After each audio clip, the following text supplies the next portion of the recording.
Greetings everyone, and welcome to the AI World Summit 2020, organized by MyFinB Group. We'd like to thank you for attending this session today entitled Digital Transformation for Businesses, Enable and Accelerate Economic Recovery Post-COVID. The main context for this session is digital transformation is the process of using digital technologies to create new or modify existing business processes, culture, and customer experiences to meet changing business and market requirements. People want valuable solutions to their problems. More importantly, they want it fast. The experience of customers is at the heart of digital. So, is it important? And what does it mean for business? COVID-19 has significantly changed the way how businesses used to run pre-pandemic. All the more now businesses need to adopt digital transformation to enable and accelerate economy recovery post-COVID-19. Do join us for this insightful presentation by our distinguished speakers where they will share their valuable views on this topic. We are deeply honored today to have our panel of speakers from South Africa, moderated by Adjunct Professor M. Nasri, founder and CEO of MyFinB Group, managing partner of CE.A.I. and honorary consul of Cabo Verde. Our esteemed panelists comprise of Ipiling C.A.I, CEO of RRS Trade and Investment, Advisor and Project Director, MyFinB South Africa. Busu Sui Mate, Chairperson of South African Governing Board, Member of Africa Governance Board, Chairwoman and Director, Partner of PwC South Africa. Bogo Lo Kueni Wendu, Managing Director of Kueni Wendu Advisory, Member in UN Secretary-General's High Level of Panel of Digital Cooperation, and Member of WEF Global Future Council. Loboma Ka Bud, South Africa Country Manager for BFA Global's Catalyst Fund, Founder and CEO of EagleQuest Africa and Business Mentor of AlphaCode. Neo Shabalala is the Founder and CEO of Governance Management Consulting. Without much further ado, I shall leave the digital stage to the chairperson and moderator of this track to continue our session. Over to you, Adjunct Professor M. Nasri, and enjoy this wonderful session. Thank you. Hello there. Greetings, everyone. Good afternoon, good evening, good morning, wherever you are. We have quite a global audience and also accessible through Facebook Live. I'm very privileged, very honored, and very happy, in fact, to have so many distinguished members from Africa. We have most of them from South Africa and one from Botswana, right? Ipiling, good to see you. Can I see everybody's video? Are we on? Hi, Nasri. Hello, Ipiling. You look well.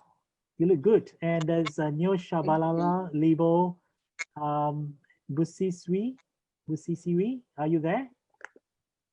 Just to get everybody's video on. Libo, Morning. Neo, Bogolo, Busisiwi. And Busi online. I'm battling with my camera this morning. Okay. So I'm gonna keep trying.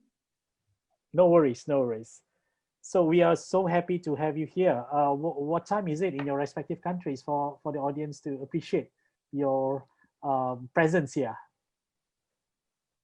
Good morning, everyone. It's 11 o'clock in the morning here, so we are in good morning in the morning. Okay, so I didn't interfere into your sleep, right? Everybody had their breakfast and...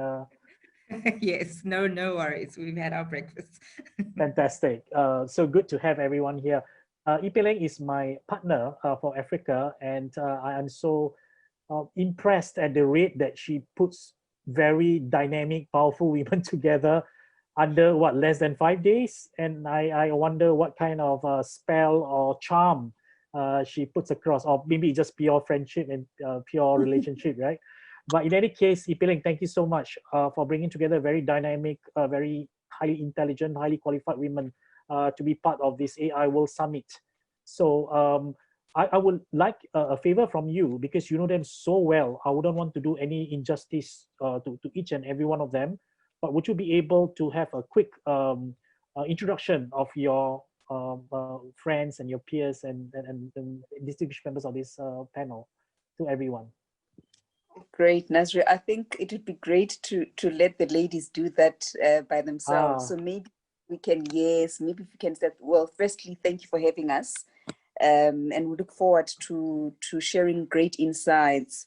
So maybe if we may start with Neo to introduce herself, and then we can then just let Lebo and Busi to introduce themselves individually, and Perhaps, I'll follow yeah. suit.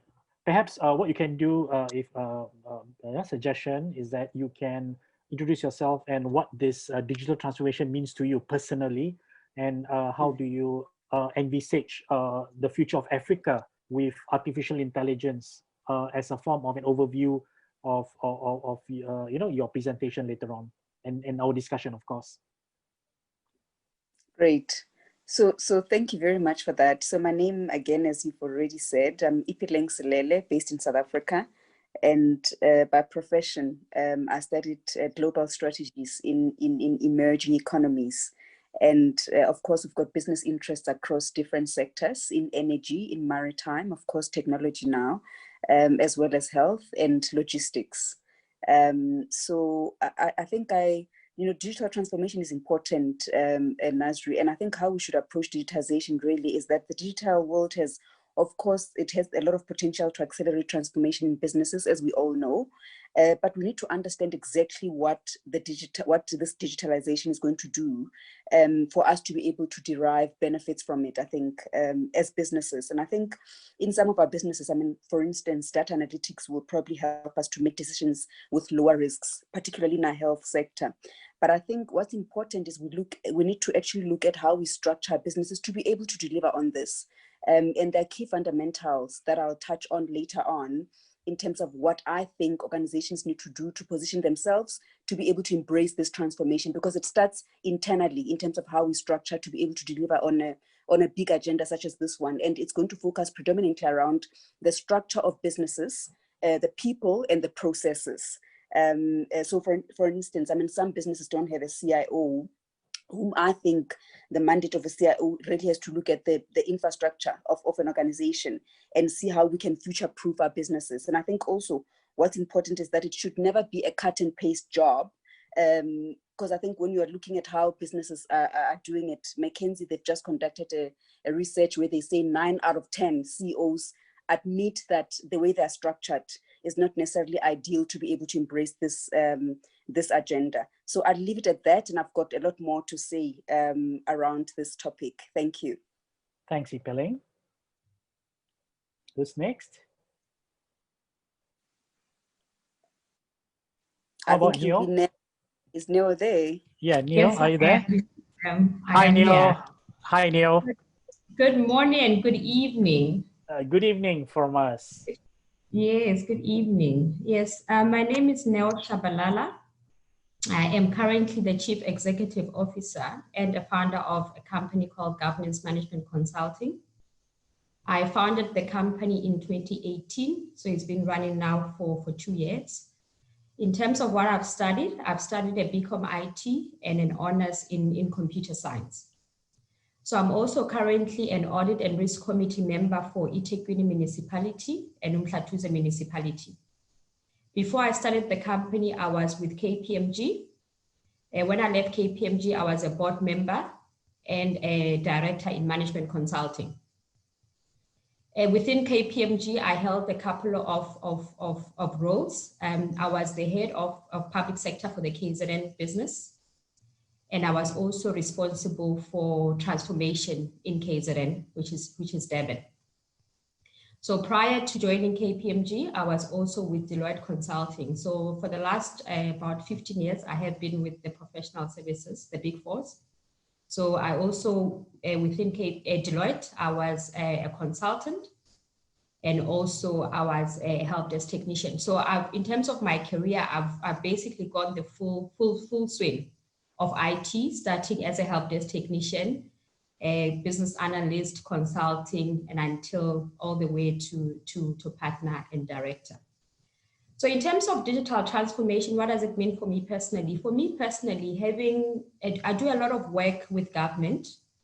So for me personally, I have seen that there has been a slow uptake with regards to adoption of digital transformation within government, where most organizations are still highly paper-based. So we haven't seen it. There's been quite a slow intake in terms of digitization. I think one of a few entities within South Africa that have really taken advantage of digitization is SARS, where we're starting to see more uptake in terms of e-government services.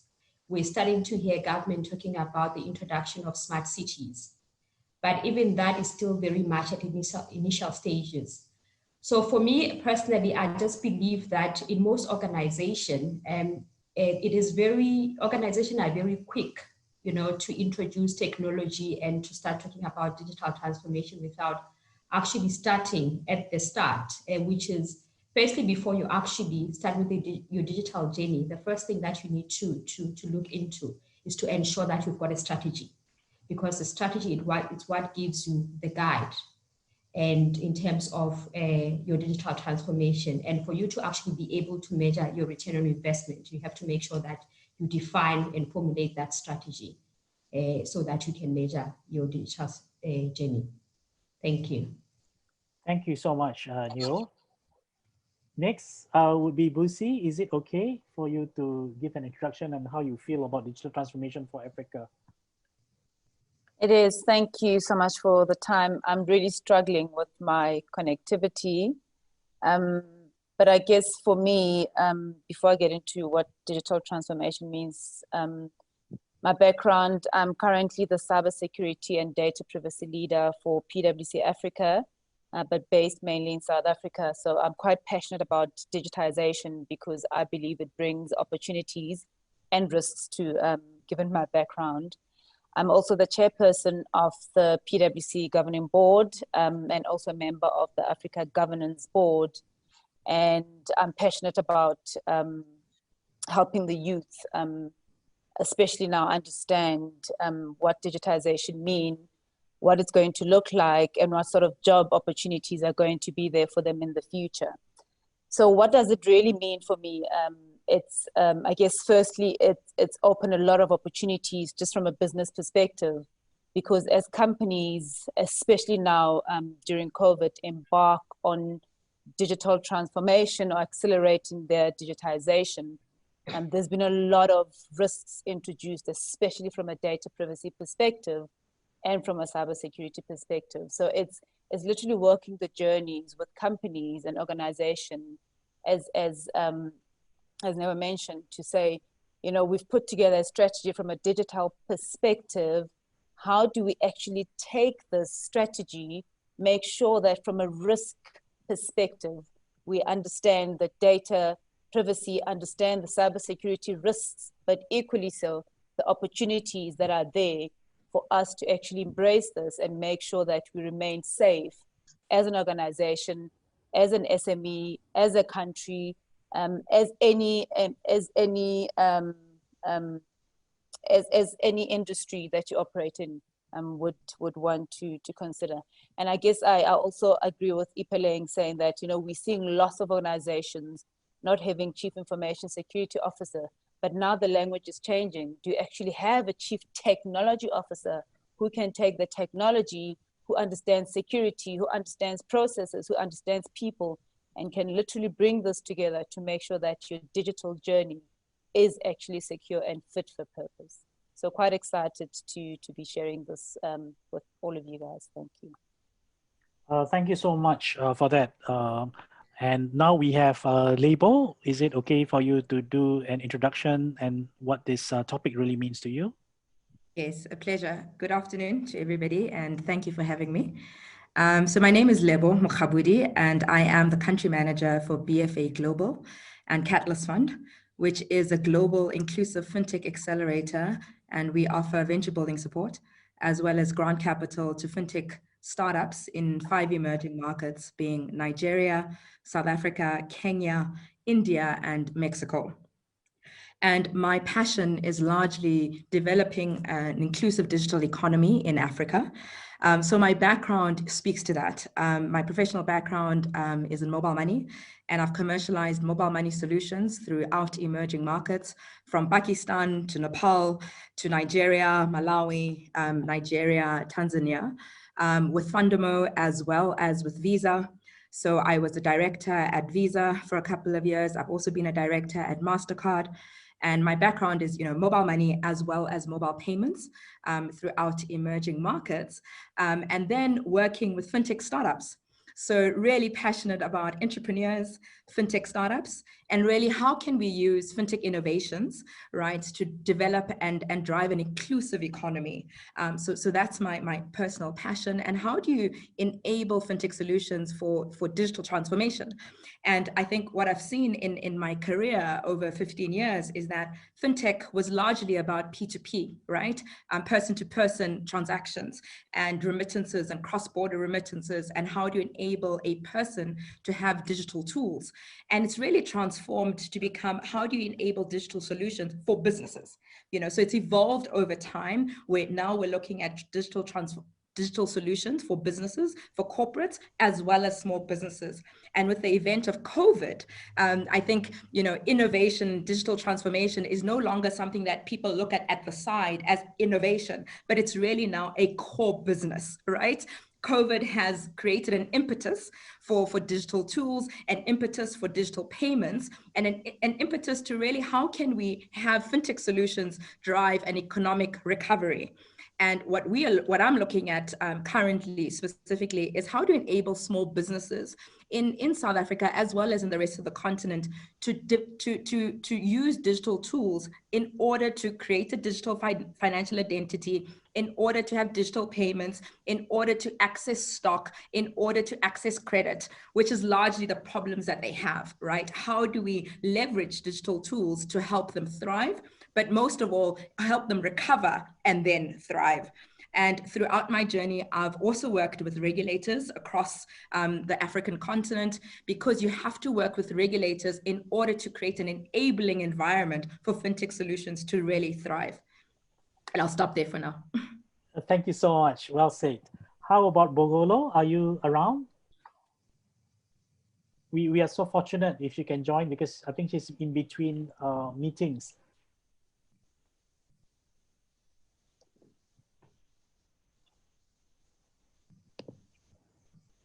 Hello, is Bogolo joining in?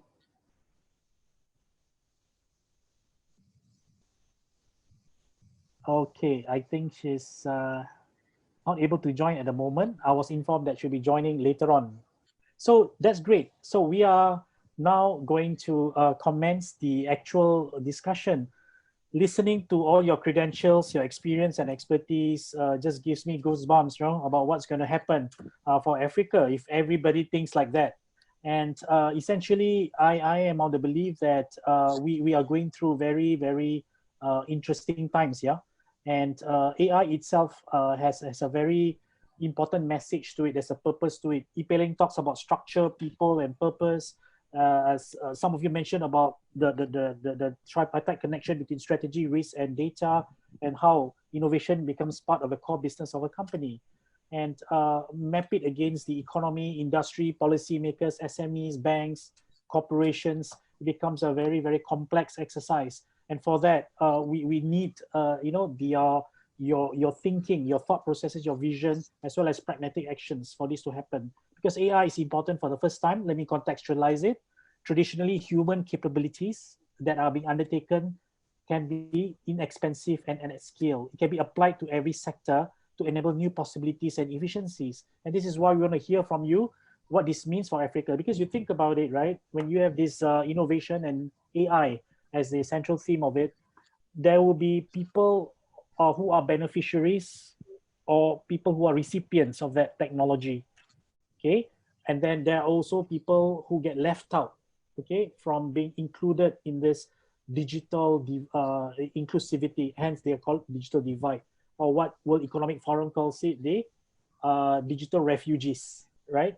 So where is Africa now when it comes to managing this digital divide, and where and how what would Africa need to do, and how should it pursue a situation or strategy where they can bring the gap between those who are benefiting, those who are recipient of that technology and enjoy the benefits, versus those who are not part of the recipient or beneficiary.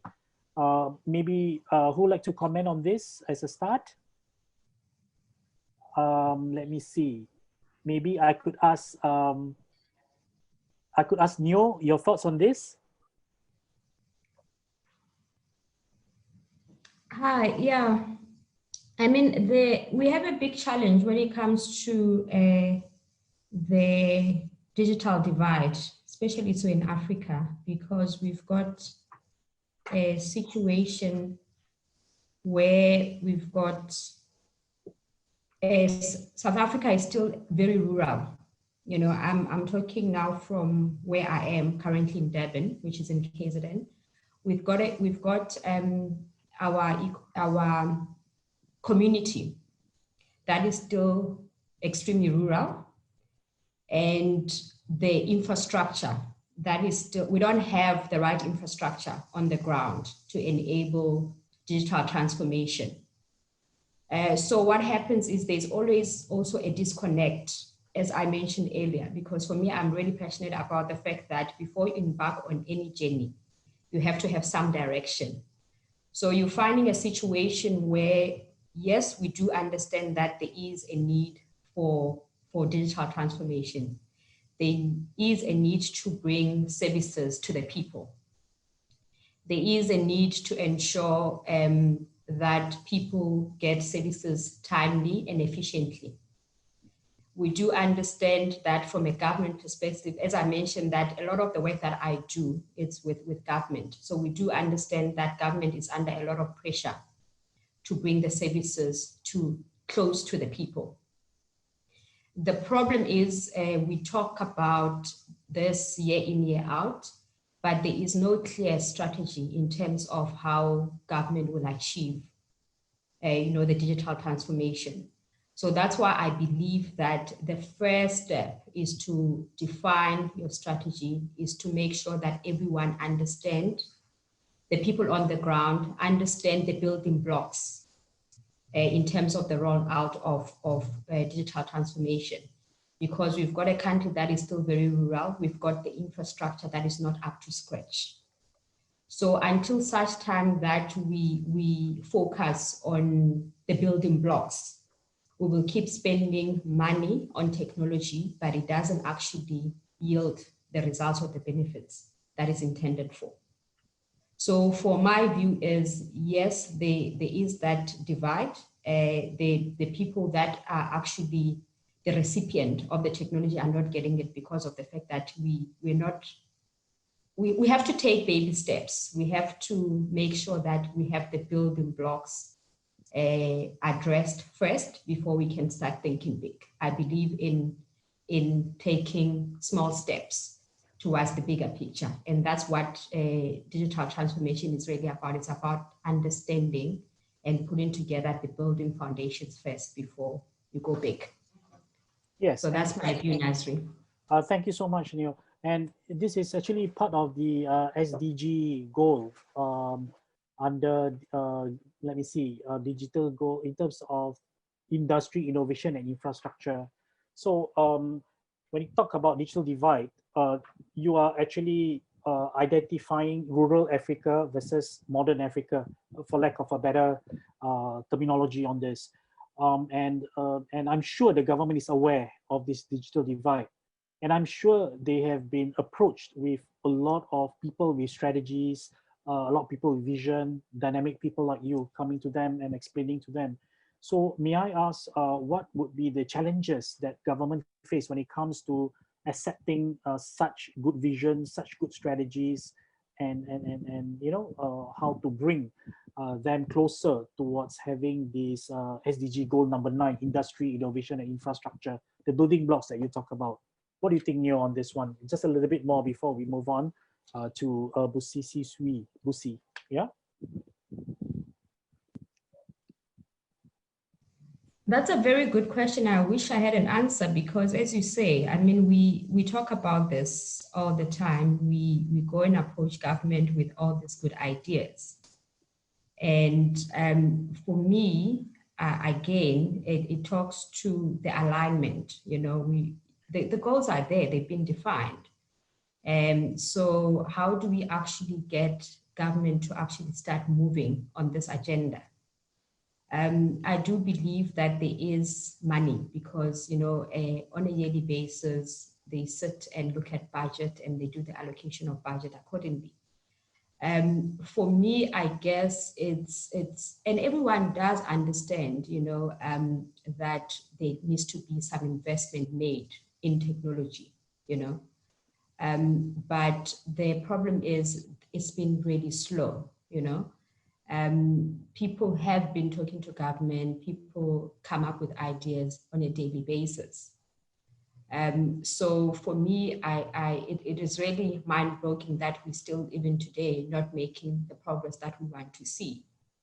And the money is not being made available, you know, from an IT perspective. We had multiple webinars and talks during COVID, because I think if there's one thing that COVID taught everyone, was that we needed technology, you know. And we did see quite a big rise in terms of, you know, having to make support the remote workforce, because everyone needed to make sure that the technology is available to make sure that at least people can continue working from home. But right now, in level, as the levels were moving down, and we're now, some people are back at work, we're seeing people actually neglecting technology again. So maybe the challenge also, Nazir, that we're facing as a country is a cultural issue. You know, where people have still not changed their mindset to be able to accept technology. I think also there's still a fear that the more you bring technology, people will lose their jobs. So I think we still need to engage a little bit more on the people's side of things, you know, around the culture, around the training, you know, so that people really understand what we mean by digital transformation, that it doesn't mean that people are going to lose their jobs. It doesn't mean that we're getting rid of people in the workforce. We just mean that people will become more efficient, and then we can start using people for other things, you know, but the mundane task can actually be automated. So maybe the biggest challenge that we're facing as a country is also a cultural issues as well. Thank you so much, Neil. This issue that you highlighted is actually not new and not uncommon to the rest of the countries. So we had the opportunity to ask panelists and the audience on what are the type of barriers that hold them back from pursuing the kind of pace, depth, and breadth of digital transformation.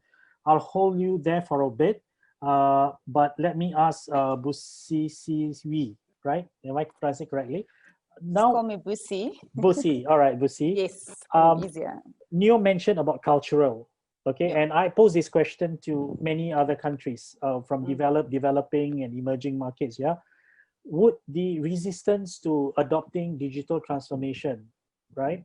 Would it be attributed to attitudinal aspects, you know, about being being influenced negatively? It's a little of cultural, I guess, but more of the attitude, right?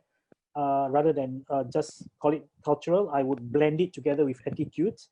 Would it be a question of capability? Or because I don't know, that's why I fear what I don't know, right? Or is it a question of economic, meaning that I don't see the ROI, I don't see the impact?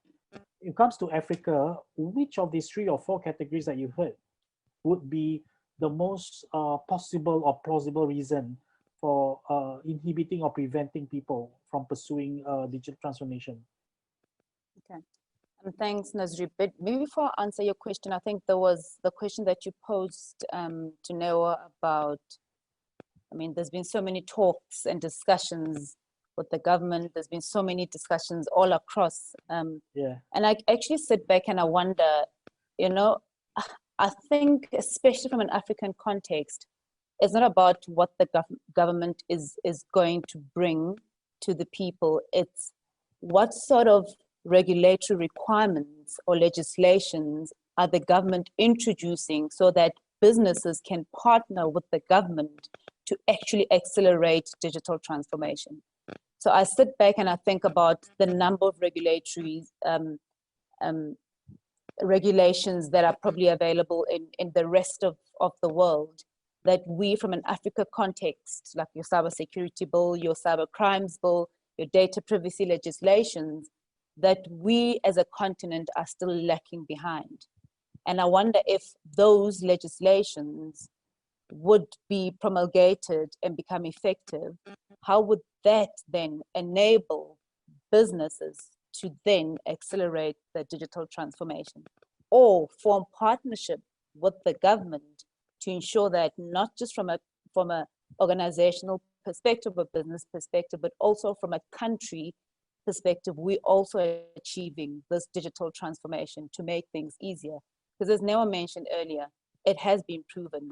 Our regulator, our receiver uses technology effectively, and they're able to contribute to the fiscal because they can collect money efficiently, they can recover and pay money back to people on a timely basis. So I think that's very important, that partnership between government and businesses, but equally making sure from a regulatory and ease of doing business in the continent that is available for businesses. I think that will help with accelerating digital transformation.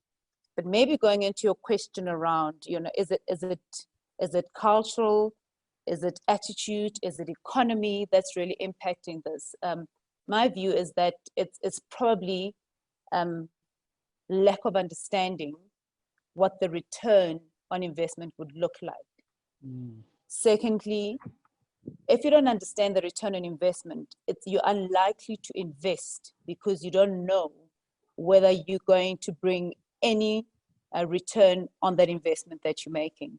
And I guess once we start tackling that, understanding, putting together, I think we've been talking, all of us, about the importance of having a strategy and partnering with the right business partners to help us build the strategy, educating the people, showing them what the return on investment is, making sure that from a regulatory perspective, we have the right regulations that can support businesses to partner with governments and to embark on all these interesting digital transformation. Then we'll start seeing the return on investment. Then you go educate your people around what this means for them as a student, as an employee of a business, or as somebody, as an SME who runs a business, what that means for you and how you can actually contribute and get benefits from it. I think if we tackle it in that holistic way, we'll probably see a bit more growth or a bit more traction in this space. Very powerful statements from Lucy and Neo, who put together a very coherent argument, or at least an assessment of what's the current state of Africa at this point in time, particularly South Africa. And we've spoken about the possible causes and the drivers for digital transformation to take place. And that is the clarity of ROI in a country where it's divided into those that are digitally inclined and those who are not. And it is a very uncommon factor, right? I mean, it's not an uncommon factor. It's a very common situation that we see in other parts of the world. So not just, it's exclusive to South Africa. Now, Ipeling, you there? Do you agree with the assessment about the ROI element, or do you think that government needs to be nudged in terms of the social element of the ROI? You know, what you call the social return on investment, or is it just a pure economic play for the government? Do you think that a lot more nationalism, a lot more social costs, right? Socializing the costs would be more critical to convince the government that this is the way to go? And if so, why and how could this be implemented or executed? Thanks, Nasri. I think, as Neo said, we really need to take baby steps. I really fully agree with Neo. We need to take baby steps because we also need to contextualize this matter. We need to understand the environment in which we operate in, because context is always very helpful, because there are a combination of contributing factors in my view. Remember, we also have, we talk about greater need for collaboration, as Busi said, which is critical, because you have society, you have government, you have private sector. And we must also acknowledge that there's a trust deficit between those key stakeholders, because to be able to transform, accelerate digital transformation, you also need trust. So we're at a point where in so many instances, we have seen how society doesn't really trust government. It doesn't also trust private sector, because in some instances, what this digital technology has done, it also invades in people's privacy, right? Now, you also have an important matter, which I think we need to tackle, which is human capacity building, because you honestly cannot even ROI when a matter we're discussing is not well understood. And historically, we still acknowledge that we are nowhere near where we should be. So human capacity building, in my view, it's going to be one of the central aspects that we need to intensify, because for most stakeholders or organizations, whether it's government, private sector, society, particularly also entrepreneurship, for us to fully embrace this aspect, there's going to be a need for a lot of training and to capacitate our people, for them to be confident to even make informed decisions, because you cannot make informed decisions if you don't understand the matter. And we also need to deal with the trust deficit that we're faced with. And I also think mindset is a powerful thing, Nasri, because if you look at most organizations, in our view, as you know, I sit on the Siemens board, which is a multinational, it's a conglomerate. I sit on an energy investment fund board. I sit on a fintech board. And when you look at some of the issues that we discuss, even at a board level, let alone the businesses that we run, I think a mindset where you look at the leaders, the mindset of the leaders that are running these organizations, because remember, for any strategy to actually even to pull it off, you need a leader with the right mindset, who's also not going to be intimidated by technology, because it is intimidating. And I think when we focus on the people aspect, we need to look at a few things where we say, should an organization, for instance, build digital skills internally through large-scale reskilling, or rather build on an external digital ecosystem of talent and partners, or a combination of both? So that's critical as well. And does the organization have to go digital skill density with individual top performers, or do you have to look at, for instance, digital skill breadth across the organization? Do we have to probably look at how best can we leverage our ecosystem of partners to get access to capabilities across the value chain? Because we deal with financiers. Financial institutions are also not embracing technology like they should be. They're still dealing with transactions. We have a transaction advisory firm, and we look at how sometimes your developmental financial institutions, who are supposed to actually develop, as you know, a DFI's mandate really is to look at addressing socioeconomic imperative, and we hope that they embrace technology. They don't. They're still assessing transactions in the most traditional way you can think of. So I think for me, the starting point to deal with the digital divide, we need to look at the mindset, and we need to capacitate our people. Thank you so much, Ipeling. What we are going through right now is to understand the root causes and the current state of play in Africa for those who tune in. And I think we've got Bogolo also managed to join in, right? And while getting her to settle down, I would like to invite Lebo. Are you there, Lebo? To give me your thoughts. But hang on, from the three key factors that I mentioned, all of you have actually contributed to additional parameters that provide new insights to us. We talk about attitudinal and cultural as the first potential barrier towards digital absorption. Second is capability, the issue of because I do not know, therefore I do not want, right? The third one is about economic or the ROI aspect. The fourth will be the regulatory that was mentioned by one of you, regulatory barriers for it, too many red tapes, too little partnerships, right? A fifth will be the element of trust, public, private do not trust each other. And six is the leadership. So now from three factors, it has expanded to six key areas that are mentioned by you to be inhibiting digital growth or digital innovation, right? What does Lebo have to say about that before we bring in Bogolo? Thanks, Nasri. I think before COVID, definitely all these were problems, right? And still are. And I agree with all my colleagues on the panel in terms of the issues are trust and I'll speak about that. But I think one of the biggest issue is lack of collaboration before, right? But what I've seen post-COVID or in COVID is that now there are task forces in South Africa, in Nigeria, in Kenya, in Egypt, in many African countries, where these COVID task forces are actually a combination of regulators, business, and entrepreneurs. So I'll talk to a case study in South Africa, for instance. We're working currently on a project where we've brought together regulators, banks, mobile network operators, as well as fintechs, right? Specifically from a fintech point of view, how can fintech innovations enable COVID recovery?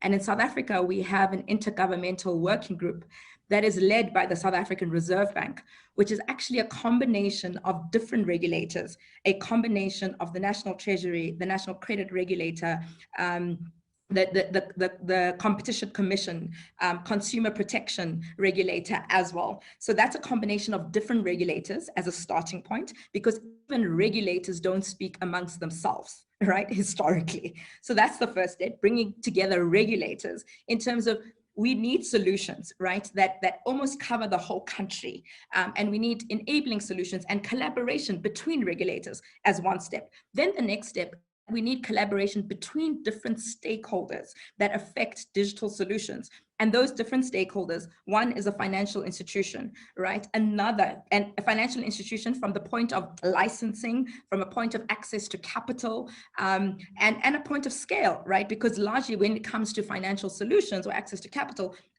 you need financial institutions as part of the party.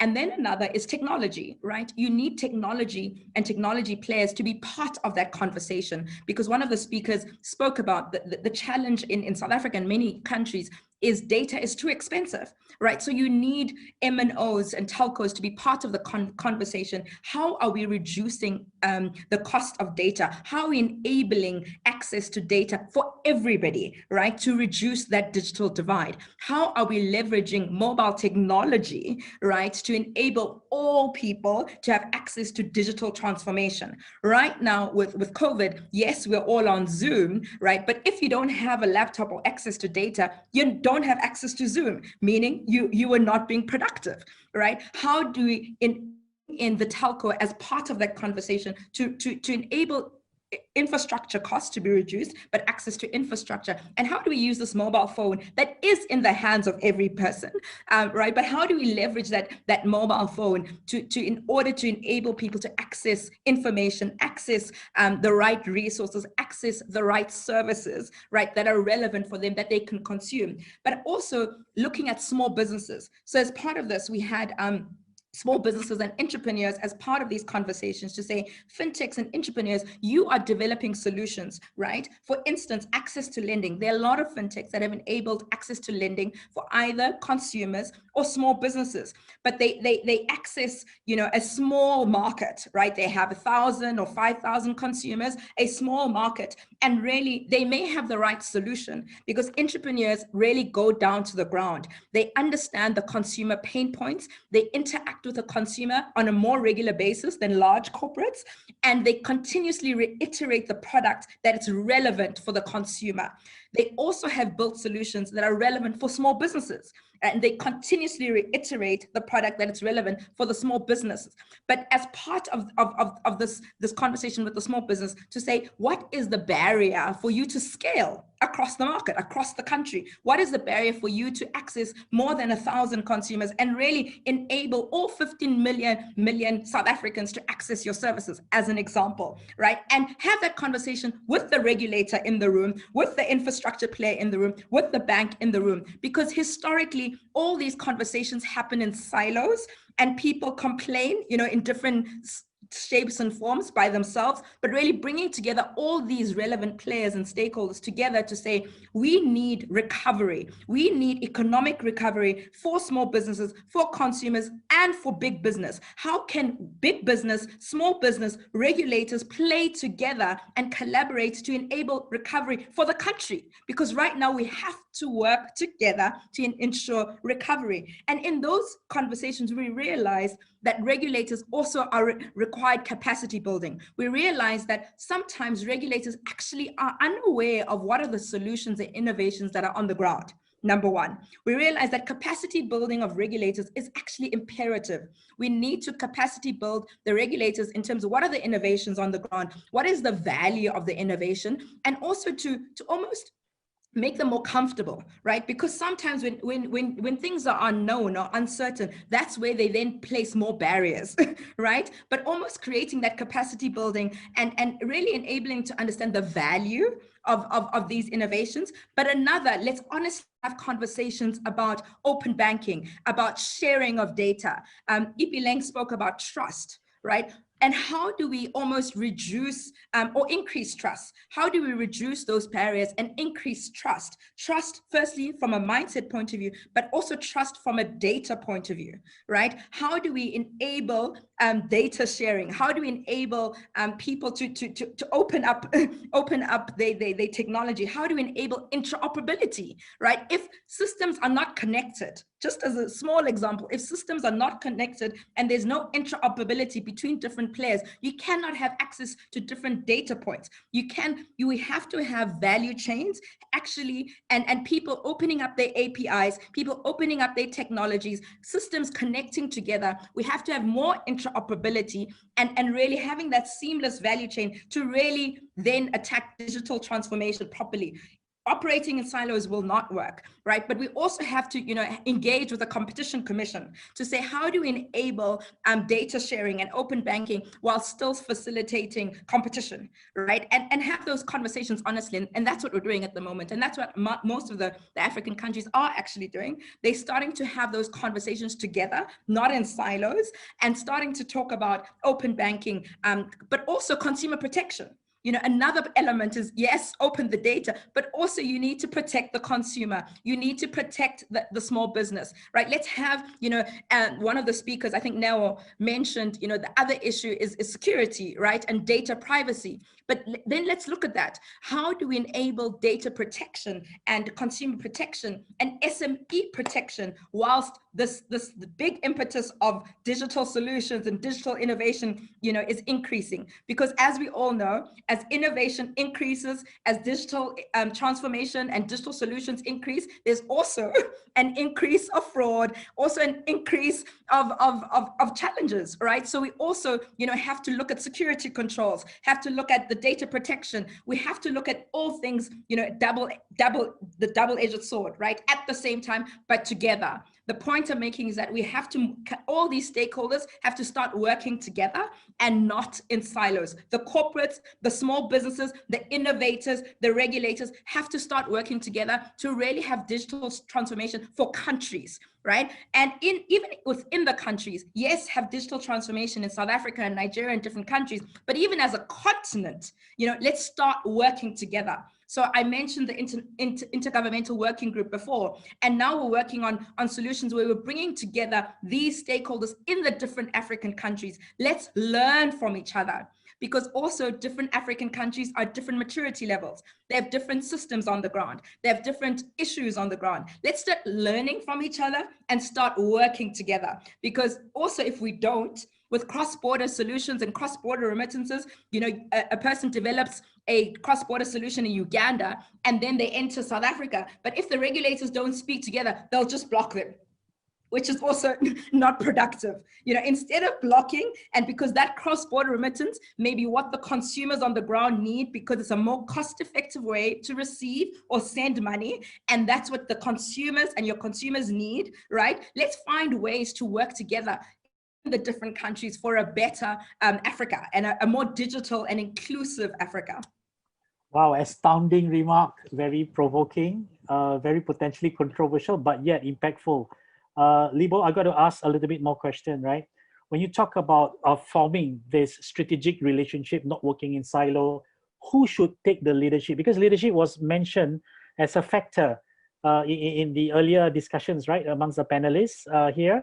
Leadership, the lack of it, or the clarity of leadership needs to be ensured before such a partnership or such an initiative can be carried out. You mentioned about capacity building, you talked about interoperability for people working. So who should lead this, how to say, the integration or interoperability or interconnectivity and inter-partnerships that exist in the ecosystem? I know it's not an easy, direct answer that I'll be getting from you, but just, what would be the ideal best case scenario as to who should lead the digital transformation in any country? Should it be the public sector or should it be private sector? If it's a public sector, which agency should pursue it in the context of South Africa or in general? If it's the private sector, should it be a coalition of small SMEs, small medium enterprise, or should be a coalition or consortium of big corporations like Siemens and the likes of it that Ipiling mentioned? Before we pass on to Bogolo, maybe Libo, you can elaborate a little bit on that. Thanks for your comments. Thanks. What a tough question, Nazri. As you rightly said, that's a tough one. And I think there's no one single response, right? I mean, it would be great if these were led by governments. However, we all know that sometimes governments are slow to act, also slow decision makers, right? And what we've seen is that partly why this has been successful in what we've been working on, these initiatives that we've been working on of bringing these different parties together. What's made it successful is that we're not government. We are not a private sector, therefore we are consultants, right? And we are seen as more objective, that we don't have a personal agenda, neither do we have a profit agenda. And that those are the commentary that came out from even the corporates as well as the entrepreneurs and the government, is that if it has to be an objective party, right, that almost leads this, because if it's led sometimes by government, it takes longer to happen, right? But also if it's led by one corporate, people always question the motive behind it, yeah. Right? It has to almost be an objective player, and maybe this is where actually development funding institutions play a big role. I think Ipiling made a comment that development funding institutions also need to come to the party, right? And this is where they come to the party and can play a role, where they can fund these type of collaborations, because a lot of their mandate, right, most of DFI's mandate is how can we nation build, how can we ensure accelerate financial inclusion, how do we ensure gender equality. A lot of the mandates of DFIs, whether it's UK-AID, USAID, whoever it is, their mandate is nation building ultimately, right? And their main mandate right now is, they all are aware that digital solutions and digital transformation will drive, right, nation building. And we need digital solutions that enable everybody, right, to access those digital solutions. And because that is their mandate, then they're also well placed to fund such initiatives, right, and bringing all those stakeholders together. Fantastic, Libo. Can I check if Bogolo is around? I am around. Hi, Bogolo. So happy to have you here with us. You're our special guest star from Botswana. And it's a pleasure to be joining you. You're the former minister, I understand, from Botswana, very young, dynamic lady. And it's timely that we was talking about policy makers, talking about government. And Botswana government would have a very different perspective, very dynamic, very forward-looking. Perhaps you can share with us a little bit more about what you do, because we kind of did the introduction earlier, but also about your vision for digitally ready or future-ready Africa, starting from Botswana. What were your thoughts on it, Bogolo? Right.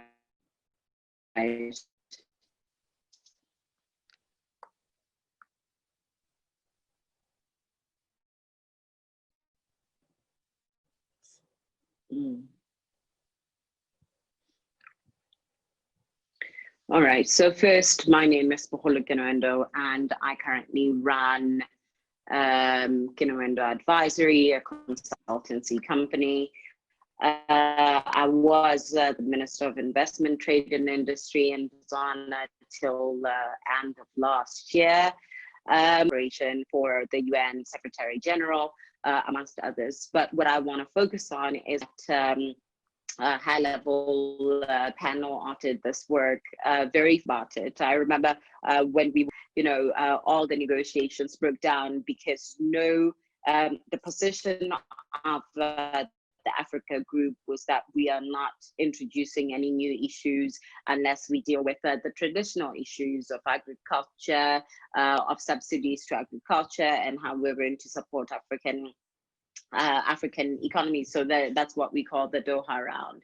So you can sort of get, in a sense, what most African governments' position is generally in terms of transformation, digitalization, and really starting to look at the policies that can help countries move forward.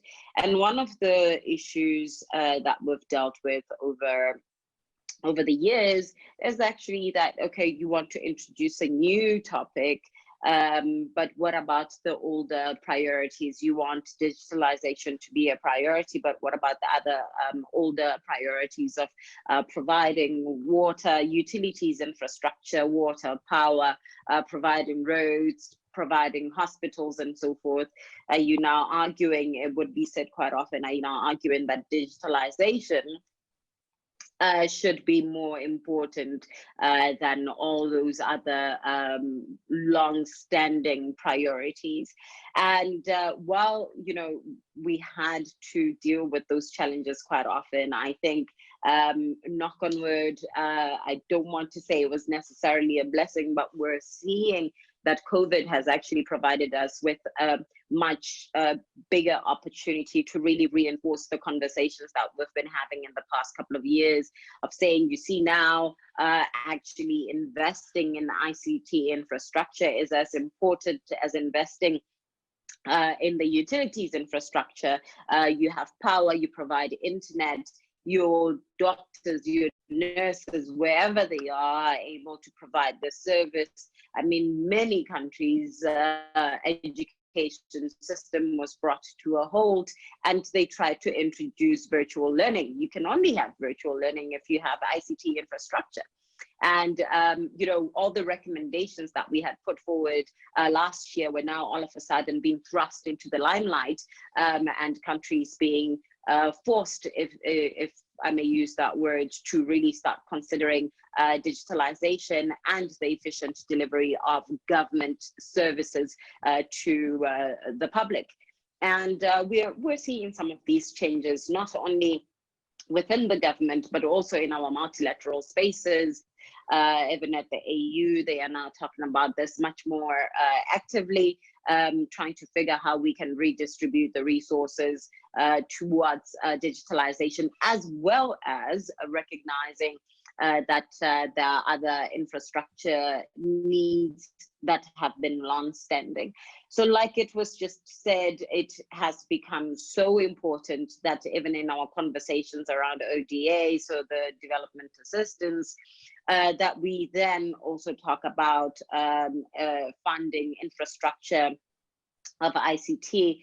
And in the last 2018-2019 study by UNCTAD, they were still just estimating that only 4% of multilateral funds are used towards ICT infrastructure, that we are still not prioritizing ICT infrastructure, digitalization, this kind of transformation. And only about 1% of that 4% gets used for policy development. So once again, if people don't understand, they don't have a space for capacity building on what it is exactly that we're talking about and policy support, then you'll see very little traction happening. So one of the first things that really need to start happening is for us to, at a multilateral space, change even our discussions of what development is and what the next century of development looks like, and how we ensure that we are closing the digital divide quite early on. And we're not waiting once again for Africa to be the disenfranchised continent, the one that's always playing catch up, but we have an opportunity now to, in some ways, not necessarily at the same level, but to, in some ways, be in the first batch of startup. And then the other issue, of course, is once we open up and we digitalize and we also encourage e-commerce, virtual trading, and so forth, then what happens to the government revenues that were being built up through customs and products that were being physically traded? What do the laws, the rules around e-commerce look like? Because some governments cannot afford at all to miss out on that revenue. You know, some governments in the continent get about 80% of the money of their government revenues from customs. So if you take that away, what's next? And that's one of the issues that really is hampering a discussion in the continent around further digitalizing this kind of e-commerce transformation. And then there is, you know, this threat for control. We've seen it in several countries when there is a little bit of a political disturbance. We immediately see the shutdown of WhatsApp or Facebook to try to have some sort of control, and further opening up the digital space will you know, reduce the level of control that governments have, and that is also a little bit of a challenge that we need to deal with. And then it obviously brings in issues of digital protection that was just talked about, and digital ownership. Who owns what data, and how can it be shared? What are the legalities around that? You know, all of that work needs to be done. And if we do not change how we allocate our funds towards that, if we do not change our capacity building towards policy development in these particular spaces, then it will be very difficult for us to continue engaging in this. And if I was to just give a simple answer, one of my clients this year, a simple example, one of my clients this year wanted to talk about cryptocurrency, or wanted to talk to a particular government about cryptocurrency, and they asked me to back them up. And when, you know, behind closed doors, we engaged in this question and this discussion, and the regulator actually said they do not know what cryptocurrency is. So it's very difficult for them to even start considering its application within their borders when they do not know what is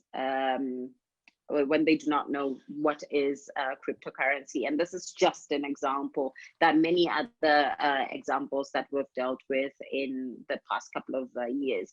And when it comes to who should be leading this, so our argument, and my argument over the years, is whether governments like it or not, digitalization and digital transformation will happen. This has happened many times before. We've seen private sector taking the lead and doing what they need to do to make their businesses more efficient, and what they need to do to make more money, to reach more of their clients and so forth. So whether we like it or not, there will be progress, there will be transformation.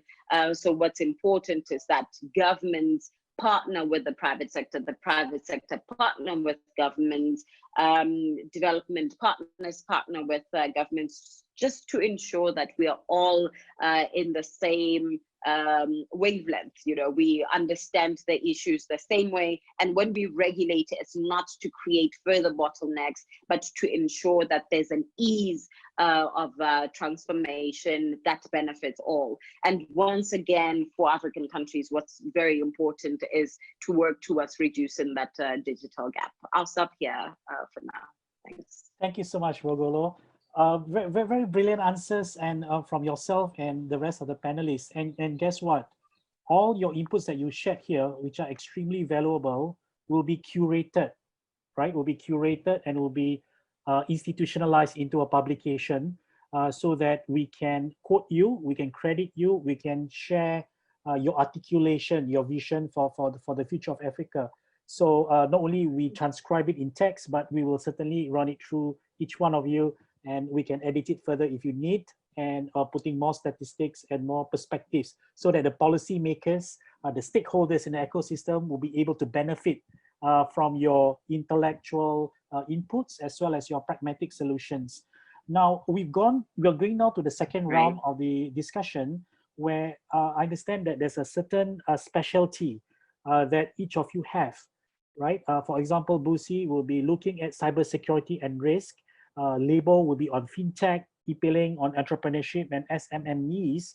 Bogolo will be on regulatory framework challenges and opportunities, right? Yeah, so I would like to connect the dots now by bringing what Bogolo said to Ipeling first on the issue of how there's been a mindset shift due to COVID, right? And the priorities of traditional sectors have been now overtaken somewhat, or at least placed more emphasis on the digital sectors. So what does this mean? What does this mean for entrepreneurship, entrepreneurs in general, and the SMMEs? Do you see in South Africa that there's a lot of push now because of COVID, that government agencies are placing more emphasis on how SMEs and entrepreneurs are being financed, right? And how would technology play a part in this, based on what Bogolo shared earlier, when there has been a shift in priorities of sectors? Does that impact you and your view on entrepreneurs and SMMEs in South Africa? Ipeling? Thank you, Nazri. I think on the finance side, we have it's a serious challenge. Because if you look at the banks that we work with, or rather even some of the DFIs, like I said, the mindset problem is still there for me. And I'll give you a very small example. I mean, in some instances, we have SMEs that will be looking for a grant, right? And as you are aware, the collateral that these guys ask of the SMMEs, it's just not reasonable. But also the manner in which they assess the SMMEs, it just doesn't make sense. So I think for me, honestly, my humble opinion, because like Noel said, we've been talking about this aspect for a very long time, but one has got to be very practical. You have to be very pragmatic, to work with what you've got, and be real about the challenges that you are faced with and tackle them challenge by challenge. So from a finance perspective, Nas, we have a long way to go, because as it stands, even from an e-commerce perspective, I mean, you have organizations that will probably, or rather they have your platforms that are not able to enable the SMMEs to be able to make payments, like Lebo says. The cross-border remittance issue, for me, it's something that needs to be tackled. And I'm glad that Lebo seems to really appreciate the informal sector, because as entrepreneurs, we see these issues on the ground. Now, if we do not resolve the mindset issue, if we do not resolve the systems that we are working with, because I think for me, business is very simple. If you do not address those issues, we're not going nowhere. We're going nowhere. So I think for me, it's important that we address the mindset issue, we address the skill issue, because even if you look at the financial institutions, Nasri, my question to them most of the time is digital technology embedded at the center of their organization, or does every unit have their own digital people who actually take? So I'll give an example for a bank. You'll have SMMEs, you'll have finance, you'll have, for instance, car finance, you'll have big companies that they're financing. Each division, you have wealth management, each division, they have their own people tackling their digital technology needs separately. It just doesn't work. So for me, until we can embed digital technology at the center of an organization where all the units abide by the blueprint of what digital technology really means and how they're going to tackle it, we are going to continue to face challenges. Because as I say, to give you very small examples, some of the applications that are businesses that we work with, it takes, instead of it taking 1 month, it takes 8 months. And also the financial organizations are not well equipped to deal with digital transformation in relation to financing. So they're not actually making use of technology the way they're supposed to be using technology. So for me, really, in my humble opinion, we've got to tackle this thing challenge by challenge. We can, of course, have big talks and look at this, like I've said to you before, Nasri, for me, it's also at least looking at the vocab and the lexicon of what digital technology really is, and to apply that practically. And for as long as we don't see those results, we can pack and go home. I've got thank you so much, Ipeling, for that very insightful remarks. I've got a golden question for Lebo then. Ipeling talked about the constraints, talk about the reluctance, talk about the challenges that SMEs, or rather the banks, when it comes to lending money to SMMEs, right? So how would the role of fintech play to fill up the gaps that the traditional banking activities, quote unquote, fail to achieve, right? From a fintech perspective, how would such technology help, such as the P2P or crowdfunding or payments remittance platform, as an alternative to the banks? Now, there's a second layered question on it. Because of the pace of the problems, the severity of the challenges that SMEs face in Africa when it comes to funding, and then the maturity of the fintech space in Africa may not catch up as fast as possible. Do you think that the strategy for such fintech development, right, should be driven by local inbred companies, or should we be imported from overseas? So it's a two-layered question. One is that how do you see the role of fintech being able to fill up the gaps that traditional banks play? Second is that to grow the fintech ecosystem right now, and of course into the future because of COVID, do you see the strategy as being locally developed kind of strategy, or you should open up your doors and organize a fintech festival and invite all the fintech players all over the world to set up shop in South Africa? A bit extreme, but just giving some picture on that, some visuals on that. Lebo? Thanks, Nasri. So let me address the first question first. The part of the problem is that a lot of our small businesses or SMEs, right, have manual transactions. They are highly cash fluxed, right? They run their business as cash. They sell their products, take cash payments, pay their suppliers cash. So there is no record of their business.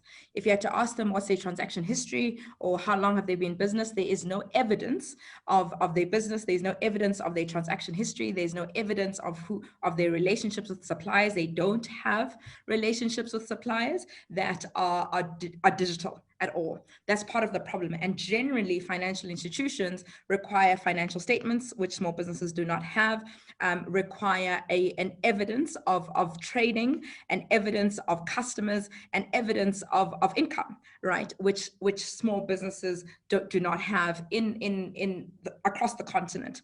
So that's the problem. And how fintechs can provide solutions for that is to enable the small business, the informal trader, the spaza owner, or the mom and pop shop, enable them to develop a digital financial identity. So how do you do that? The first part is enable them to take digital transactions, right? Enable that small business to affordably take digital transactions. And that does not mean placing a POS machine, a POS at a small business or at an informal trader and then just assume that they will use it. And I mentioned affordably because you need to enable them to take digital payments affordably, right? That a merchant discount rate is affordable for them, right? You need to have, and fintechs actually have developed solutions where a small business can accept digital payments. That's one. But another is a digital financial identity. So enable the small business to have tools, to have digital stock management, enable the small business to digitally show how many products do they sell, at what frequency, and to who, right? Enable the small business digitally to have a stock management tool, a digital stock management tool that is relevant to their context. And that's another thing, that fintechs, are relevant because they develop relevant solutions that are relevant to the context of the informal business, the context of the small business. So a digital stock management tool that will enable the small business to have their trade digitally recorded, right?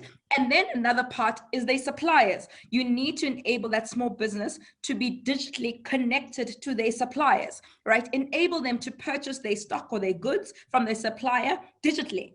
enable delivery of stock to the small business, right? Supply chain, right? Yeah. Exactly. Enable a digital receipt, you know? So, and all these things must be relevant to the context of the small business. It's not taking what works for, you know, a ShopRite Checkers or a large retailer or a large business and then say, oh no, we'll just make it smaller and it works for the small business. No, you need fintechs can develop things that are relevant to the context, relevant even from a point of view of, you know, how long does this thing work? Does it take into account that, you know, the cost of data? Does it take into account that these people will not be connecting it to electricity the whole day? Does it take into account that how easy is it to use? And where fintechs are also great, would be great to provide solutions, is we also need to take into account digital onboarding. So the one part is developing the right solutions, but the other part is educating the consumer how to use it, number one, but also it's really important to educate the consumer the relevance of that product to their business. A lot of the time, entrepreneurs or make mistakes, or even innovators, they develop great solutions, they plonk them there and expect the people to just take them up and use them. But you actually need to take the customer on the journey and show them the value to them, right? It's not about the innovator, it's about the consumer. It's about the small business and them really onboarding and taking up and using the product on a continuous basis that helps them to have digital transactions, to have a digital record. And then once they have that digital record, they can then access working capital. So in South Africa, I'll speak examples in South Africa. In South Africa, you have examples like Lulaland. In Nigeria, you have Carbon. You have SME lending solutions that actually enable small businesses to access credit without requesting, you know, onerous requirements that most financial institutions require. Then to your second question about whether these should be developed by local talent or whether we should open up our markets to enable international innovators to also come to the party and provide these solutions. I actually think it's a combination. I think it's not one or the other. I think it's a combination. I think there is relevance in local innovators understanding the local context and providing that local context and providing, you know, solutions, you know, developed by local talent and by local innovators. And there is something to understanding the context, right, of who you're providing that innovation for.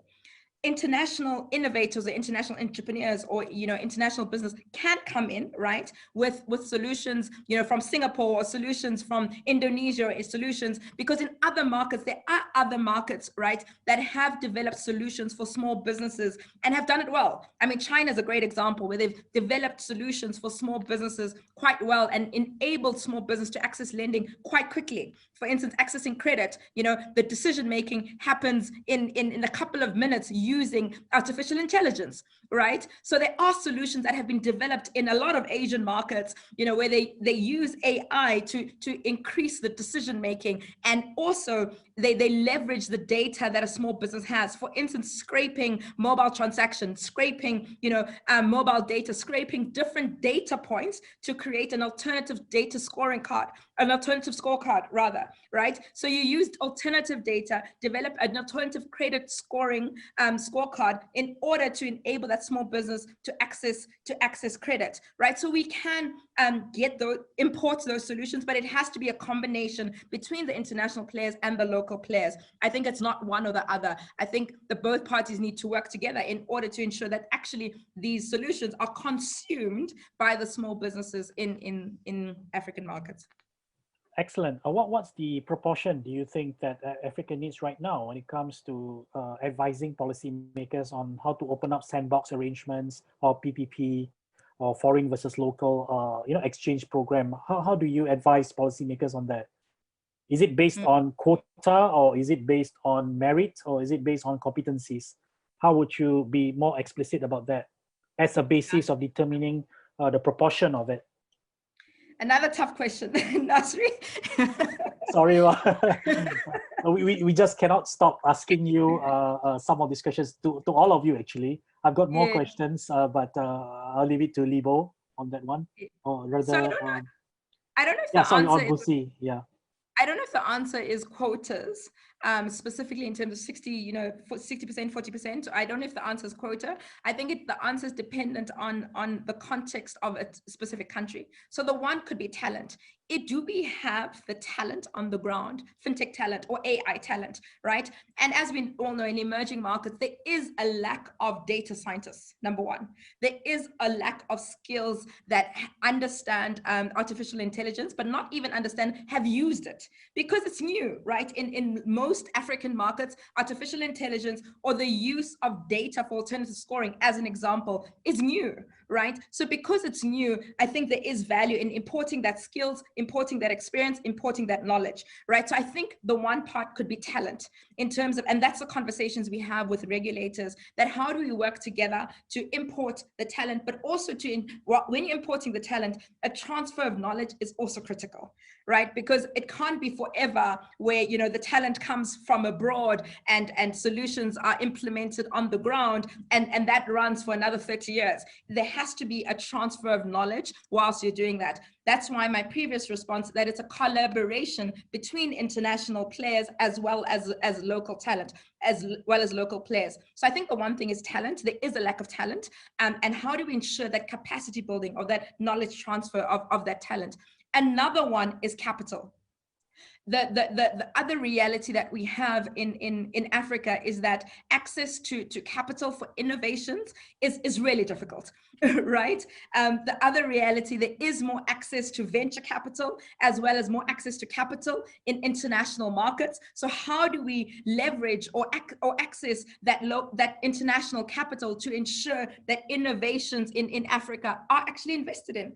The sad truth is that a large majority of fintech solutions or fintech innovations have been invested in by international capital, right? So the conversations we also have with regulators is how do we ensure that we leverage international capital to ensure that we scale fintech innovations, but scale AI innovations, right? But also how do we transfer that international capital to also educate the venture capitalists on the ground, right? It also needs to be a combination of international capital as well as local capital, because the local capital or the local VCs have an appreciation of the local context. But let me stop there before it sounds like— Thank you so much. No worries. Busi, over to you. Thank you so much for your wonderful answers, right?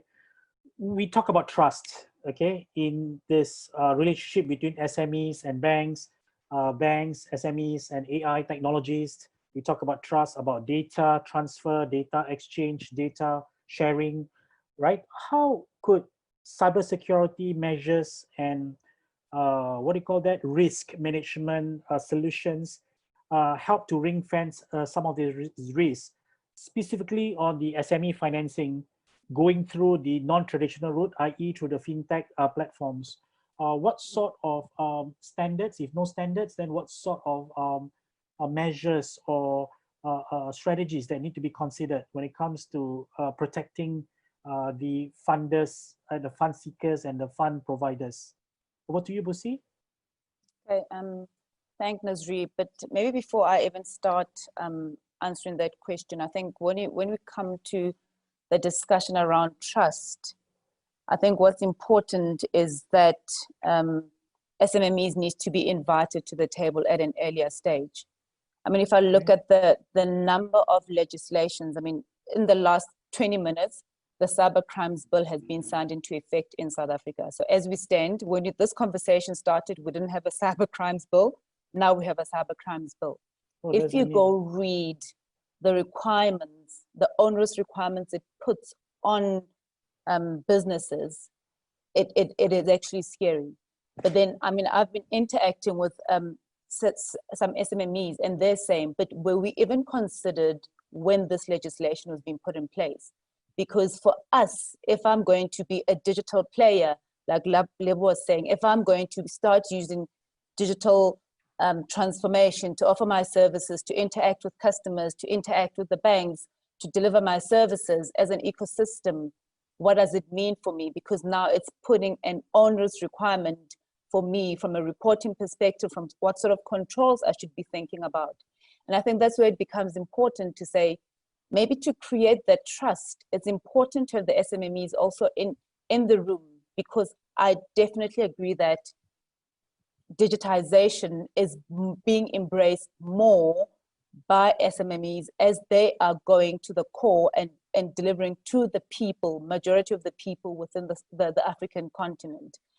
So in answering your questions around how do we build that trust, I guess it's ensuring and making sure that when we put these regulations in place, we actually think about, do we need to have a watered down effect regulation that's applicable to SMMEs, or how do we bring in the SMMEs and measure them, making sure that from a data privacy perspective, from a cybersecurity perspective, they have the controls, but not at the stringent level as we expecting from a regulatory perspective.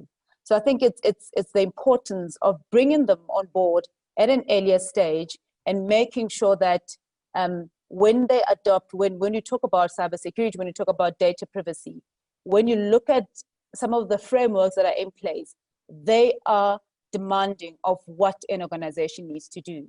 So do we then go back and say, as an SMME, put together a plan and a journey to say, I'm starting to digitize.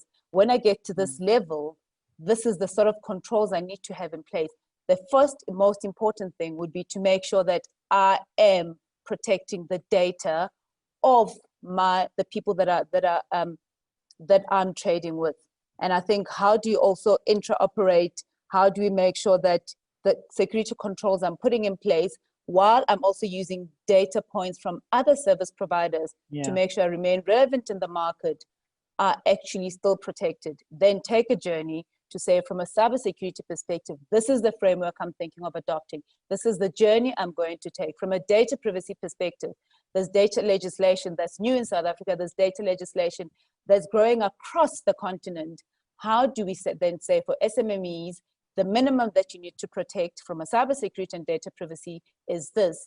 But as you grow, you need to be cognizant of what the requirements are and start putting a plan together to make sure that you are actually protecting those. And I think that would only happen if the SMMEs are in the room, like Lebo was mentioning earlier, as regulators are talking about, this is why we're doing this. We're doing data privacy because we want people to be able to share data. We want investment to come to the country, and people and investors need to know, if I'm in the country, anything happens, there's a legislation that I can use to ensure that my data is protected. But then what does it mean for you, SMME?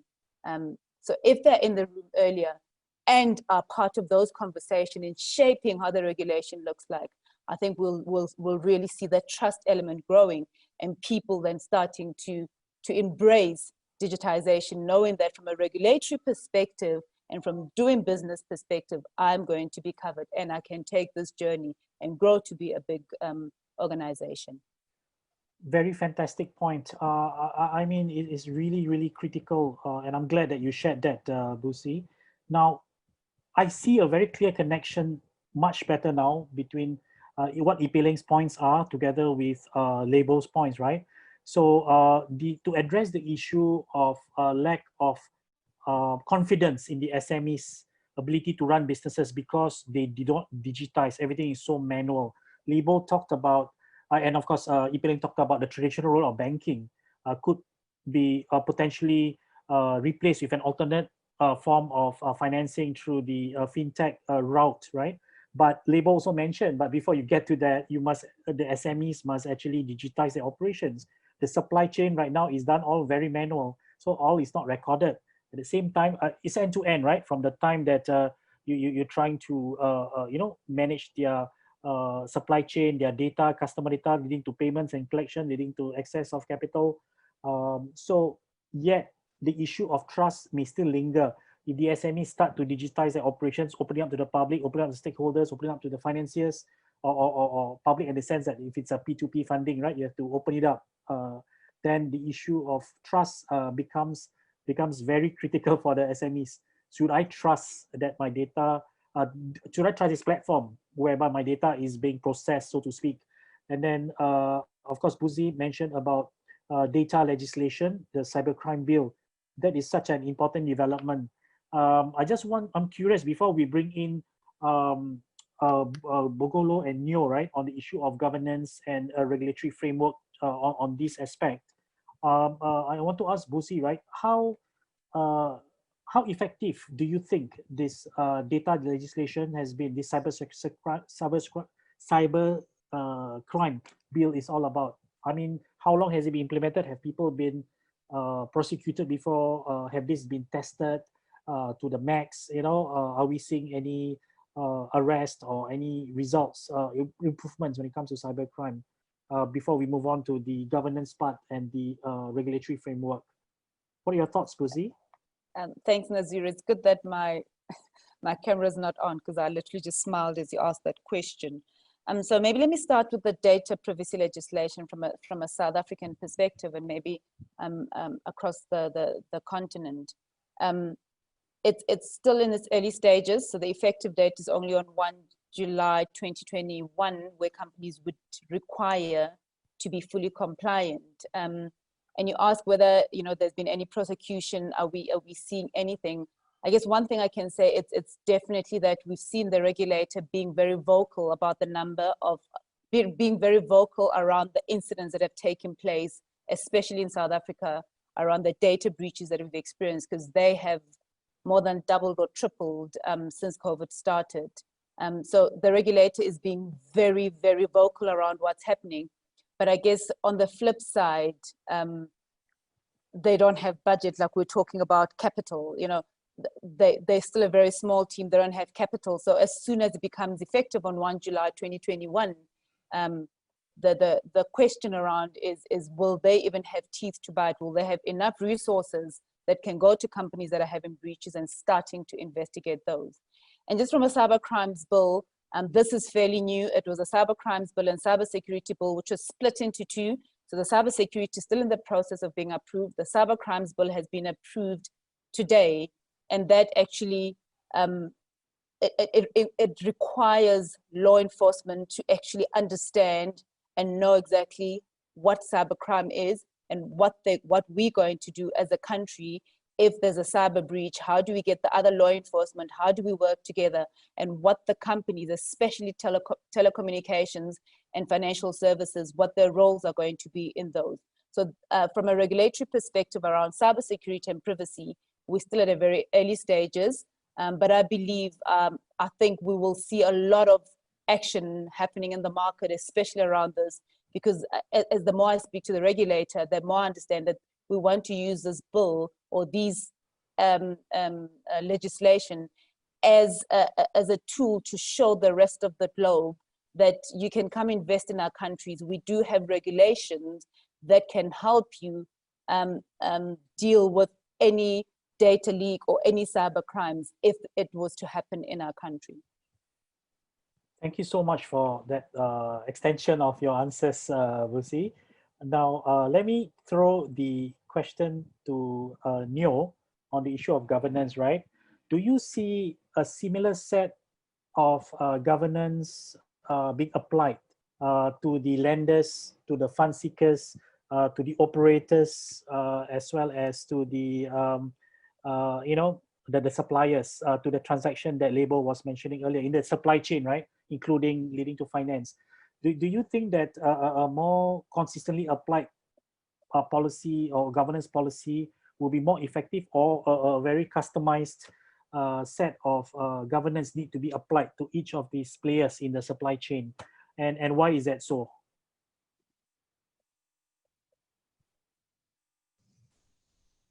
Over to you, Neo. Thank you, Nazri.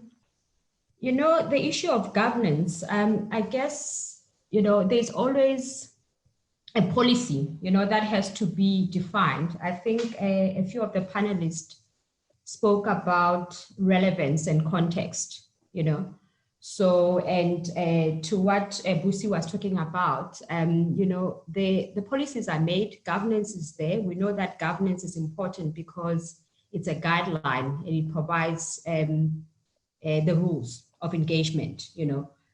But then at the same time, you need to make sure that you bring in and you take into consideration the different players and the different needs, because what becomes difficult is making one law that everyone has to apply to without actually understanding the context and the relevance for the different players.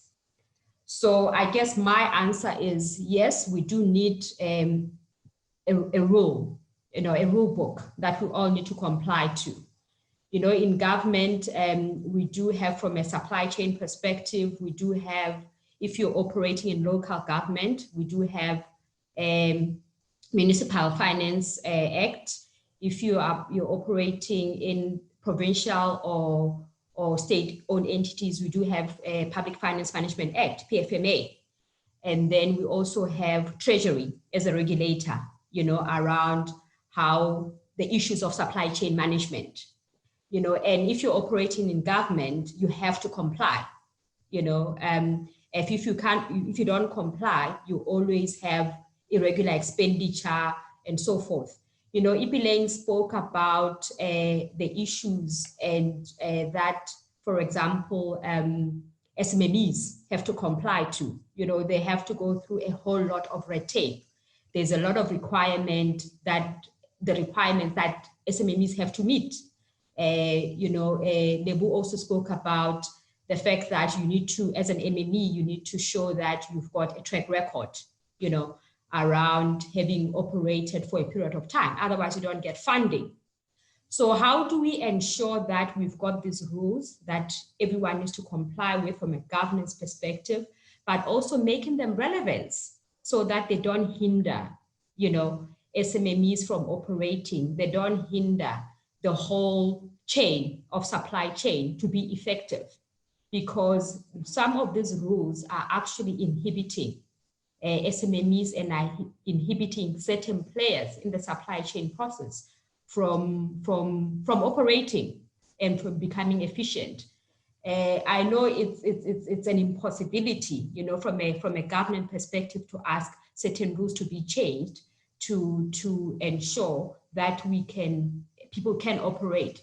But for me, it's a matter of saying, let's relax and making sure that things are relevant and they're operating within a particular context. Excellent. Busi mentioned about putting SMEs in the room first when things are being discussed. Don't bring them later, bring them now, right? To discuss about how they should be legislated or implemented. Now, when you bring them to the room, presumably you will bring all the other players too, right? The bankers, the P2P platforms, and all the other fintech platforms or operators, if you like. Now, would you advocate the same policies governing data protection to every one of them that everybody must follow?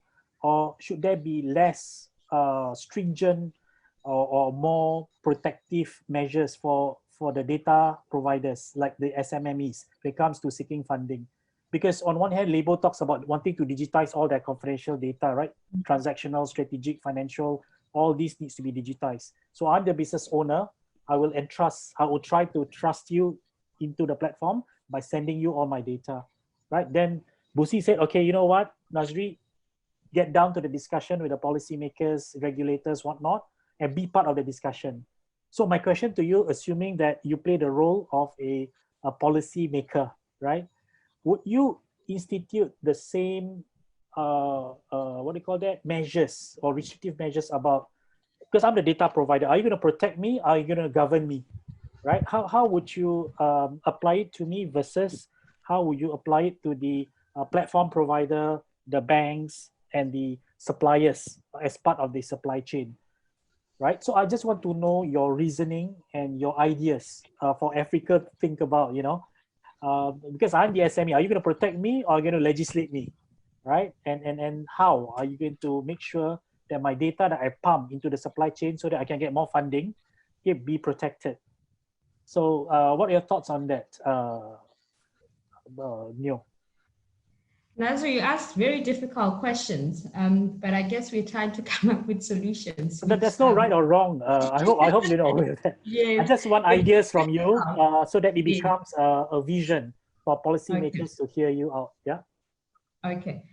So as I mentioned earlier, for me, everything must take into consideration the environment that we're operating in, it must take into consideration the different stakeholders and their needs, right?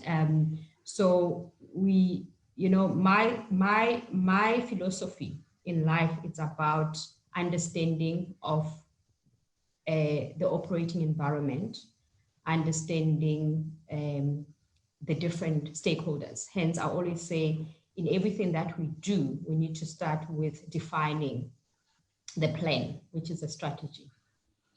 So with that said, we spoke about if you are policymakers, you will, in everything you do, you have to get input, from the different stakeholders. You need to understand the different stakeholders and their needs.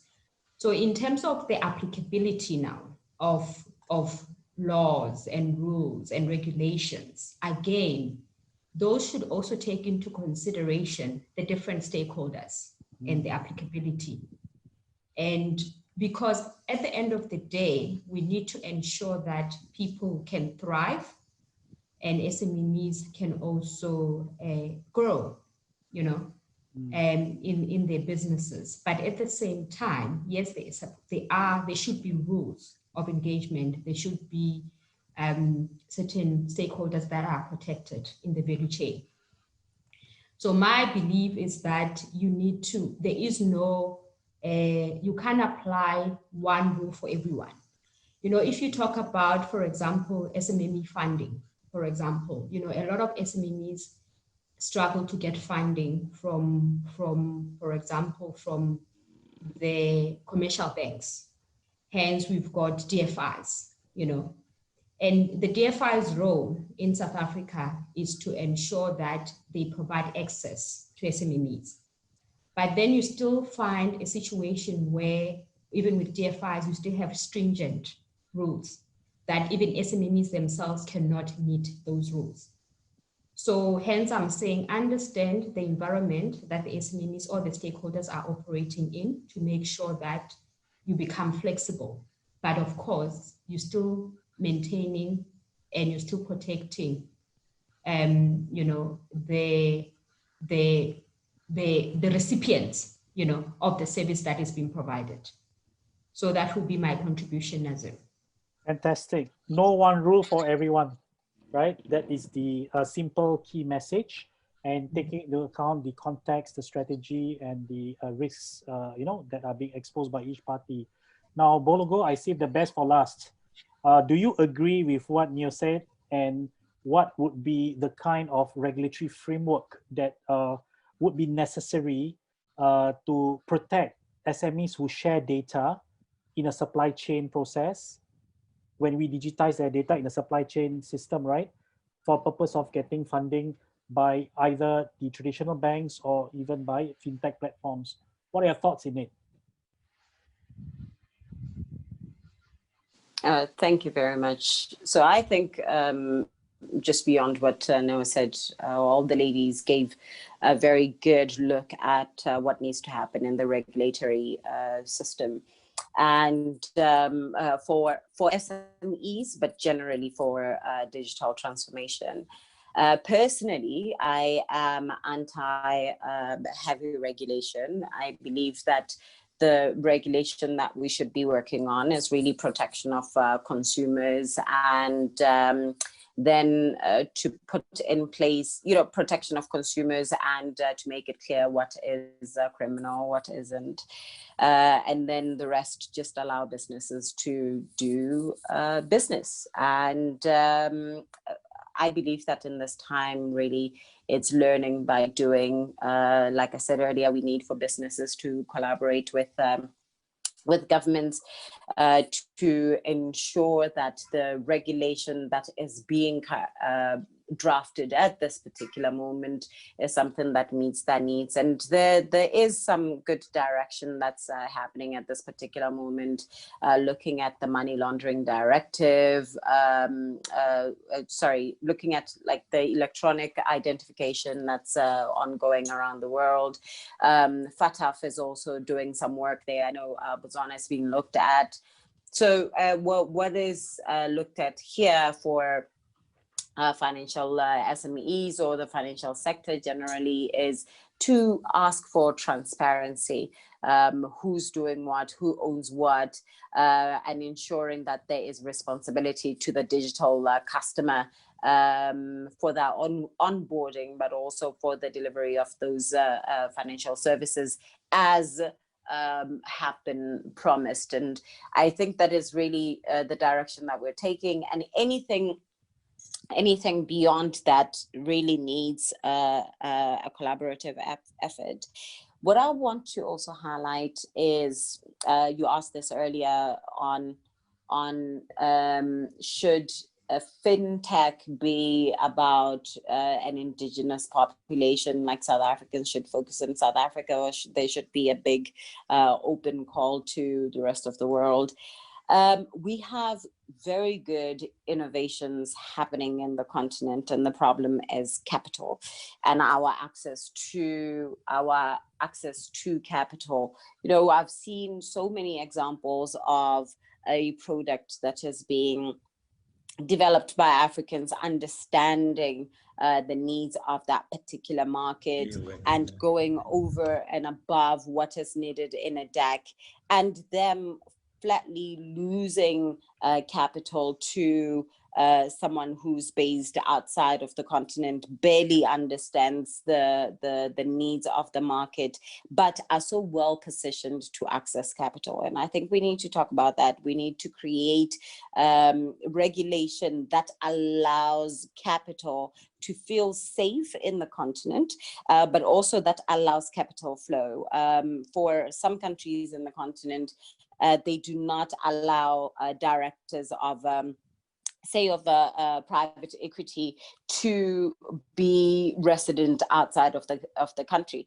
And what that ends up doing, I mean, South Africa is not like that, but what that ends up doing is that capital seeks an environment that is much more welcoming, that is much more conducive for what they want to do, considering that we are living in a more globalized society. People are working from home. They don't need to be living in a country that they are operating in, and so forth. So the regulatory aspect that I think also needs to be taken into account is, how do we make it easy for African SMEs to tap into capital from around the world, to tap into skills from around the world, such that doing business in our countries is a lot easier. Doing trading across borders, trading across the world is a lot easier. Thank you for your brilliant answer, Pologo. I'm glad that you bring South Africa, Botswana, and your experience in the African continent into perspective. It's not just one single zone of thinking, right? Well, we've come to Thank you. And just a quick one, Nasri. It's sure. Boholo. Is that whole? It's Boholo. Boholo. Yes. There you go. Yes. It has an element of Arabic to it, right? Boholo. It sounds a little bit like it's Arabic, yeah. Yeah, the holo, right? Okay, great. Boholo. Yeah. There, I got it right. So please correct me if I pronounce any of your names wrongly, but feel free to shoot. But in any case, thank you so much, everyone. And you know what? Before we end the session, I would like each one of you to give you give an opening remark, okay? But I would like you to have a quick closing remark on what you see the future of Africa is going to be in one line or in less than 30 seconds before we proceed to the very important signing of an MOU between us and RSS and her team of very brilliant Africans. And I also would like to add that mind mapping your thoughts, bringing your thoughts together has been a very challenging but super duper fantastic experience for me. See, I've got like all your thoughts are drawn all over the place, you know, and trying to make sense and understand and learn from the inputs and sharing that you gave. But that aside, could you give a closing remark from each one of you? And then we will then proceed, I believe, to a photo taking session followed by a signing of the MOU digitally done. And the details of it will be shared by Ipeling. Let's start with Neo, Busi, Ipeling, Label, and Boholo. All right. Neo, you first. Closing remark, closing statement. Thank you. Nasri, for me, really, I would like to see a situation where we make e-government services become a reality. As I mentioned in my opening remark, I think as SARS, we've seen how SARS has digitized their services, and we can now submit our e-filing efficiently and timely. So I would like to see more and more of government services being digitalized. Thank you. Thank you, Neo. Busi?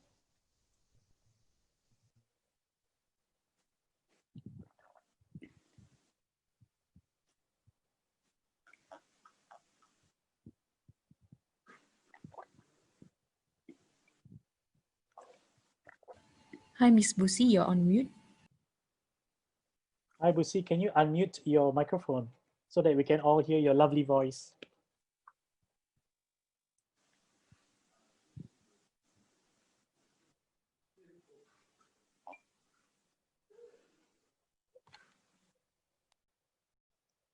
Is Busi around?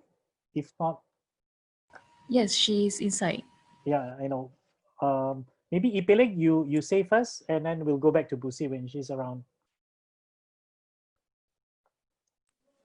Thank you, Nasri. I think for me, I'd like to see a situation where SMEs are truly empowered. When I mean empowered, where they are able and well equipped to be able to take advantage of at least deriving benefit from digital transformation, because they really are economy. It comes job. If you talk about unemployment, job creation, SMEs are the engine of our economy.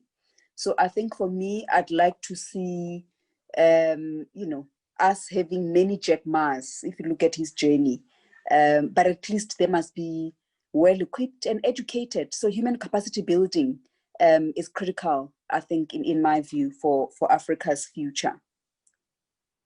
Thank you. Thank you, Ipeling. Nasri, can you hear me? Yes. Okay, Now, it's Busi. yeah. Hi, Busi. Welcome back. Thank you. Apologies. No worries. I'll say, I think I think Lebo mentioned it earlier, how during COVID, we were able across the different countries and the continent to organize ourselves in getting all the different stakeholders to come together and say, what do we each need to contribute to make sure that we actually still remain resilient post-COVID? I think this shouldn't just be a COVID thing. I think for me, what would be a nugget would be for the digital transformation, how do we then get everybody, all the different stakeholders from SMMEs to regulatory to fintech companies to get together and start saying, each country, how do we work together to make sure we embrace this, we build the human capital, we make sure we take this journey collectively so that it benefits everybody, including the government. Well said, Busi, Neo, and Ipeling. Moving on to Label. Looking forward to your final parting words. Thank you, Nazri. I think what I'd like to see more of is all of us, regulators, corporates, looking to entrepreneurs a lot more for their solutions and collaborating with entrepreneurs as well as small businesses for solutions. An example is in COVID recovery, the government partnered with large corporates, right? But is it possible that fintech innovations could enable distribution of COVID relief funds faster, perhaps, right? So it's really for corporates as well as governments to look and collaborate more with entrepreneurs and small businesses to enable a solution that is enabling for everybody. Nice. Yeah, thank you. Thank you, Label. Well said. Last but not least, Boholo. Any final words to inspire us into 2021? Thank you.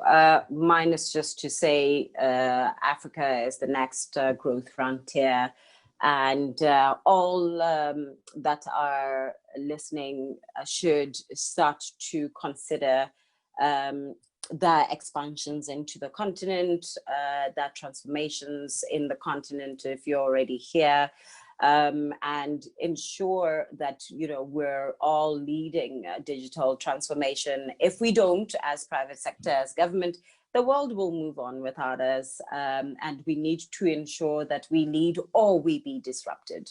Thank you. Thank you so much, Boholo, Neo, Busi, Ipeling, and Lebo. We look forward to curating all your strategic inputs and turn it into a mini publication for dissemination to private, public, and non-profit sectors in throughout Africa with your help, with your support, and to signify our commitment to this cause. We would really hope you would work with us together to achieve a better Africa, a more digitized Africa, and a more empowered Africa. To this end, we are now proceeding to the signing of MOU, where we will detail out, or rather Ipeling will help us to articulate what are the terms of reference that we'll be signing on to signify our joint commitment to make Africa more digitally connected with artificial intelligence, with your help too.